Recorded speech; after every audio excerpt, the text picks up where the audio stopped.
Ray, I want to take you back to September 19th, 1961, around 10:30 p.m. Okay, Jeff, I'm with you. Imagine riding in the back seat of Barney and Betty Hill's 1957 Chevy Bel Air as they navigate Route 3 through northern New Hampshire on their way back home to Portsmouth. Got it. Well, it looks like there's a dog back here with us. Hi, Delcy. Good doggy. Just as we get south of Lancaster, Betty spots a strange light in the sky. It's moving upward and getting bigger. We follow it until... I'm Jeff Belanger. And I'm Ray Auger, and welcome to the New England Legends Podcast, where each week we explore a strange but true tale from somewhere in New England. Jeff, I know a little bit about Barney and Betty Hill's UFO case, and quite frankly, it frightens me. This week marks the 56th anniversary of the alleged UFO abduction that took place in New Hampshire to Betty and Barney Hill.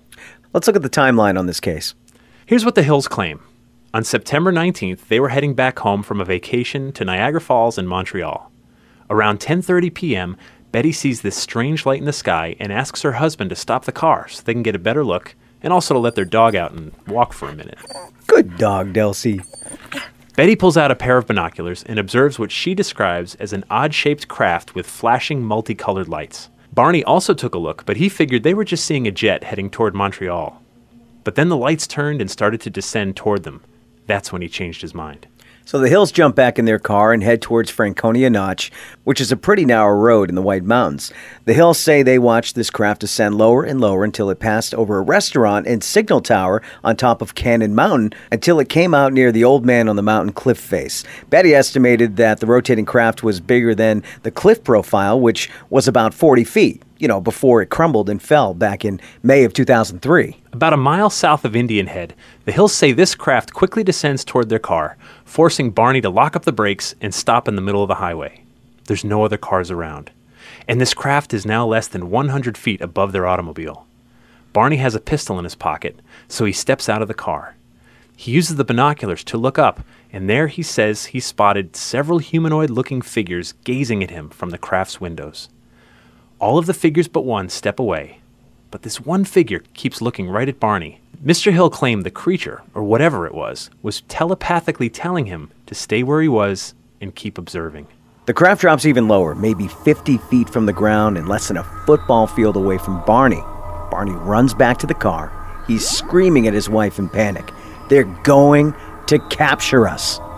At this point, the Hills report hearing a buzzing sound followed by beeps.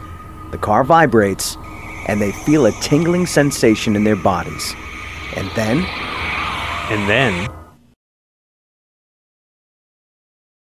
then, the Hills hear those beeps and buzzing sounds again, but they realize they're about 35 miles south of where they thought they were. They drive up to a roadblock, stop the car, and see a fiery ball of light in the road. Both of their wristwatches have stopped working. The Hills arrived home in Portsmouth around dawn.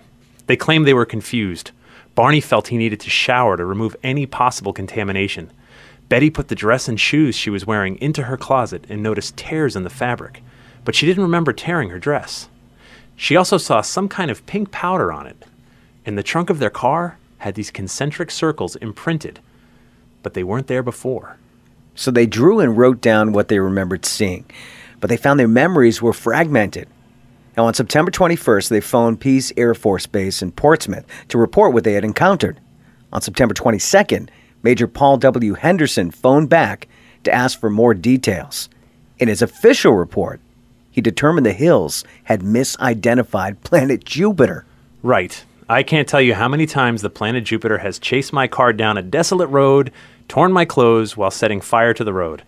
I'm curious, though, about their dog Delcy, who was in the car the whole time. No one interviewed the dog. In the coming days, Betty claimed to have this recurring dream where she and Barney encountered a roadblock. Their car was surrounded by men, and they were led up a ramp into a disc-shaped metallic craft. Once inside, she and Barney were separated into different rooms and examined. Betty remembers sitting down, seeing a bright light, and then there was a physical examination of her skin, hands, feet, and body.